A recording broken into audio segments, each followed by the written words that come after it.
Solving trigonometric equations using identities. To solve some trigonometric equation, you need to make substitutions using trig identities. This often involves ensuring that the equation is expressed in terms of one trig function. So we're going to use example 1 to learn this. Solve each equation algebraically over the domain 0 to 2 pi and state any restrictions. Okay, so the restrictions are important because if any of our answers are one of the NPVs, then we would cross that out. So taking a look at cos 2x, regardless of which formula I'm using, it's just cosine sine, there are no NPVs. Cos x has no restrictions, so there is actually no NPVs to worry about there. Okay, so now looking at this, cos 2x is a double angle. I need to replace that with one of these formulas. I want to choose the one with just cos x in it so that I can just have cos x in this equation and see if I can factor. So we're going to replace cos 2x with the formula 2 cos squared x minus 1.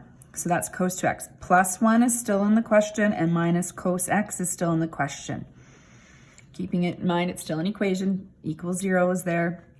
Okay, let's simplify. So let's combine everything. So 2 cos x squared, or 2 cos squared x rather. Negative 1 and plus 1 cancel. Then minus cos x equals 0. Now we need to factor.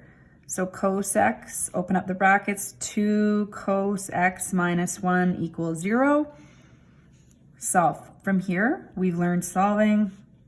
So this will be familiar to you, moving that 1 over, or you can jump straight to cos x equals 1/2 most likely.